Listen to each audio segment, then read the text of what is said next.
Well, alas, the day has come somewhat. The end of the Pac-12 era is here as the Bruins near towards the Big Ten days.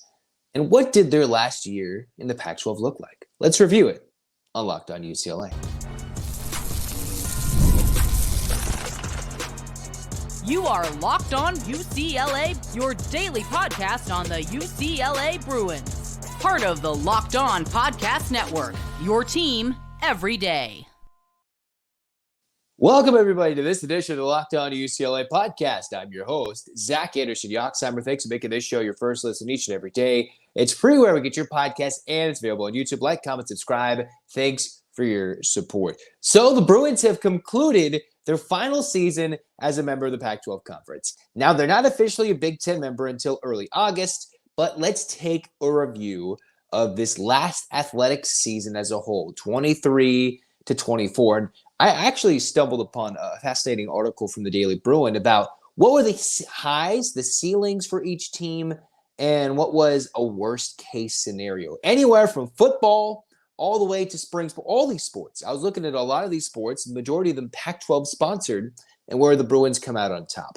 UCLA overall at the end of the day, a couple of national championships when you look at women's water polo, dominant undefeated season. You had men's volleyball going back-to-back in dominant fashion. And then you have many near misses, whether it's beach volleyball, men's water polo, the golf finals, all those things. Of course, a lot of people in this podcast might point to yada, football, basketball. Who cares, okay? Football, you lost your head coach. Men's basketball, they found themselves in the mid-tier of the Pac-12. Women's basketball, a very solid basketball team, lost in the Sweet 16 when I thought they had Final Four, minimum Elite Eight, written all over them. Softball did their thing. Baseball didn't even make it to the NCAA tournament. So where does this year rank for UCLA? Overall, I'm going to come out a little negative here. Beyond national championships, which UCLA, by funding so many sports, being good in many Olympic sports, finds themselves to be successful more often than a lot of other academic athletic institutions, depending on what schools they consider themselves at, right? But in the end of the day, whether football came in, got a bowl win, which might have been their ceiling, we didn't really know what the Bruins would look like after a lot of the offensive talent left. Men's basketball, a lot of the talent from the Pac-12 regular season champs from 22-23 left. All of a sudden, they had down years or missed opportunities in those stretches. But in my opinion, I think the future is much brighter for UCLA going forward. Women's basketball, despite a stumble this year, they have almost the whole team coming back, extremely talented transfers, an extremely talented freshman class coming in. And in a sense, the rich are only getting richer for women's basketball. Softball, they're going into a conference that I'm fairly confident the Bruins are going to dominate. Baseball, I think UCLA has a chance to rejuvenate despite a lot more travel, a lot more expenses added to that program. John Savage, now 2 decades at the helm of the UCLA head coaching UCLA, finds himself looking into a different future with no West Coast baseball that he has to play consistently week in and week out in the Pac-12.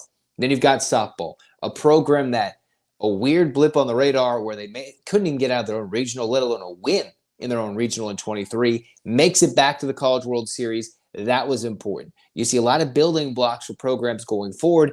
I think the Deshaun Foster era, and even people on this own network, you could even go to the former Locked On Pac-12 host, Spencer McLaughlin, saying he doesn't even believe in Deshaun Foster. But the Bruins are hitting the ground running and recruiting. And Mick Cronin will say on the basketball ends, a lot of the winning comes from getting the most talented players. And nowadays that a lot involves money being given to the players, whether it's through direct payments, not legal technically yet, NIL funds, legal way of paying players directly, or scholarships being funded, ways to get opportunities, everything in between. UCLA is getting talent on the football field in the 25 class, which they're creeping up into what I think will eventually be a top 15 class. An energetic head coach that should help with the addition of being a Big Ten member and bringing all those schools and their traveling fans to the Rose Bowl, much higher attendance marks than they had in the Chip Kelly, COVID, just fan apathetic era of UCLA football after they set record highs during the Jim Mora days. I think football is trending higher. whether they are national championship good in this day and age of a 12, maybe 14, maybe 32 team playoff when it's all said and done. I think UCLA it's got a much higher trajectory going into the Big Ten days with a younger, more energetic, can easily relate to the players. And I've only seen former Eagles, just a lot of dissing on Chip Kelly as he bolted to go and become the Ohio State offensive coordinator. So UCLA, I think football-wise, from a head coaching standpoint, instead of a lame duck era, they'll be better next year. With a great defense that was probably wasted in 23, the Bruins could have had a couple more wins and tested themselves, more opportunities. Still, UCLA looks better for the future. Men's basketball, similar story going from one year to the next. A lot of new faces trying to gel in a new era of UCLA basketball heading into uncharted territory. Big Ten basketball, what does that even mean, considering that conference is one of the two representatives in the national championship game? Lo and behold, in the next Locked On UCLA episode, I'm going to try and dissect who is the most important transfer, who will be the most dynamic player, who will make the biggest impact, let alone two rising four-star, potentially five-star incoming freshmen. I think the basketball program is having what Kelly Inouye Perez had in 23. UCLA had that in 23-24 for their basketball year under Mick Cronin. If you think about that, right? How UCLA softball went out in 23 in their own regional is kind of a defining moment for what UCLA's mid-tier season looked like. A lot of freshmen testing the waters when it came to some unfortunate injuries, timing for player eligibility, and a lot of freshmen, international freshmen, that didn't pan out, at least in a one-year test, where the Bruins then went immediately to the portal, got NIL success, and are getting a lot of talent to make them what I think to be a top 15, top 10 team by the end of next year, and I think should make an Elite Eight run and challenge for a deep run in March in 25. Women's basketball, I think it's all said and done. They're setting themselves up for the present, the future, and that's a talented class that should compete for a national championship. All said and done. Baseball, they got to step up their A game. Barely over 500, not making it to an NCAA tournament is not going to cut it. Softball, they're getting a Gatorade National Player of the Year, right? And they're going to have talent. They need to find more dominant, consistent pitching in the circle after the Megan Faramo years. And now that Brady's gone and more talented players, veterans, are gone, it's going to be up to Inouye Perez to fill those shoes, fill those cleats, if you will, on the diamond. But I think she'll do just fine, considering almost every year the Bruins are in the Women's College World Series trying to knock down the team that's currently perched up there, which is the Oklahoma Sooners. But when you look at what the Bruins are going to transition into, all the Olympic sports, the Bruins, very competitive, champions or near champions year in and year out. What you can say are some of the other sports, football, men's basketball, UCLA, a lot of down years. You even go to women's soccer, the Bruins reigning champions fell out. You look at what the Daily Bruin says, it was worst case early tournament exit, which was 2 out of the last 3 years, early tournament exits. Although Marguerite Eozasa in her first year took the Bruins to a national championship win. So UCLA, a lot of down years in their final Pac-12 season. But when I noticed, only 2 Pac-12 champions, UCLA softball, and then you've got the likes of UCLA women's tennis. And those teams went on deep runs, or teams that were on the top of those sports went on deep runs in the tournament, but 2 champions emerged. And that was only women's water polo and men's volleyball.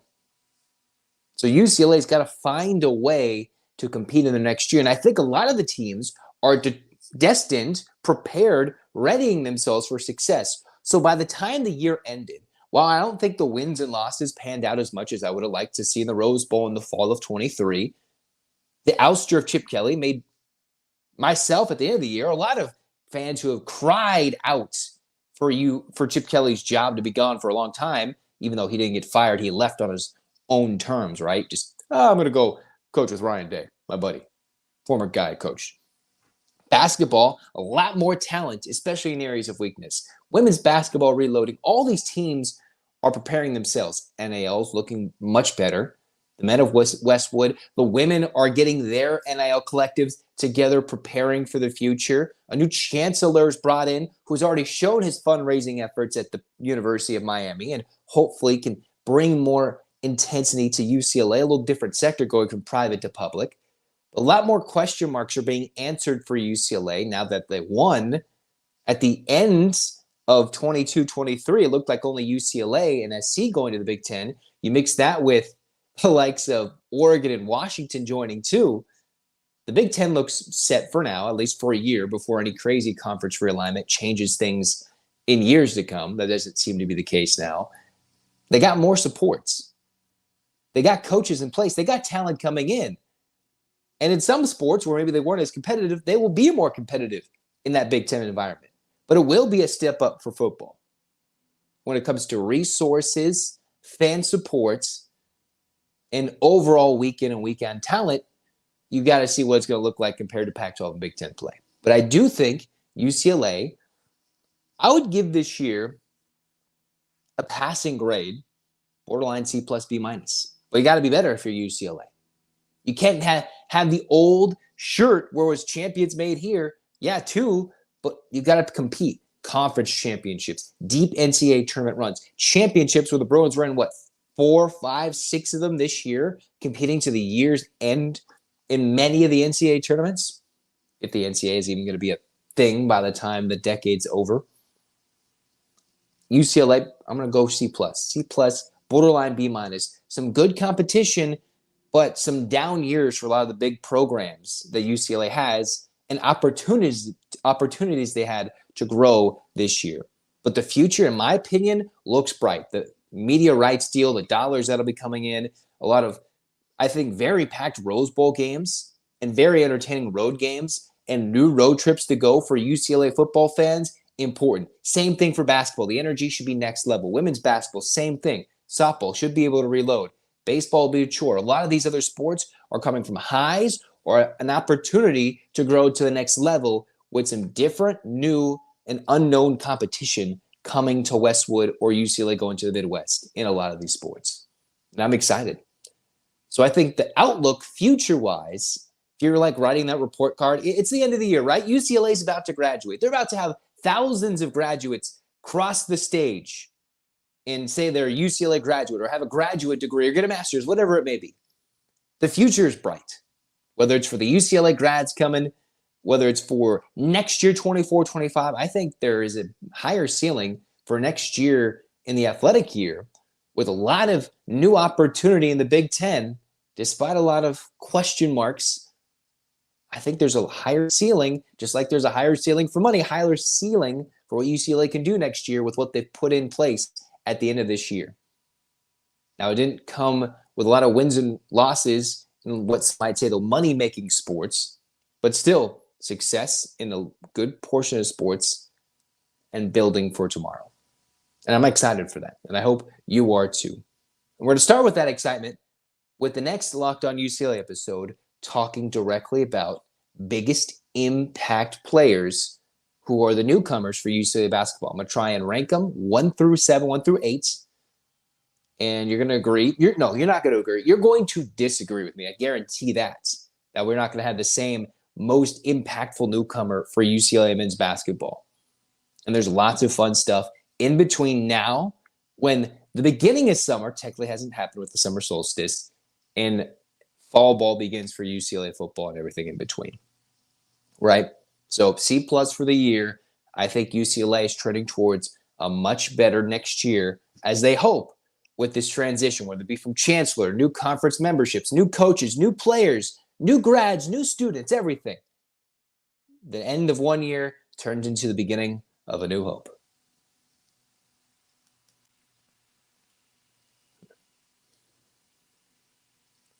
Gametime makes it easier to get those NBA Finals tickets. Get those tickets whether you're looking for UCLA football or more, easier and faster because prices in the Gametime app actually go down closer to tip-off, kickoff, whatever it may be, because check it out. They've got flash deals. You could save even more with in-app exclusive deals on select seats ahead of the game or event, whatever you want to do, and they've got a lowest price guarantee. Or Gametime will credit you 110% of the difference for your ticket. Your purchase is covered with the most flexible customer service policy in the ticketing industry.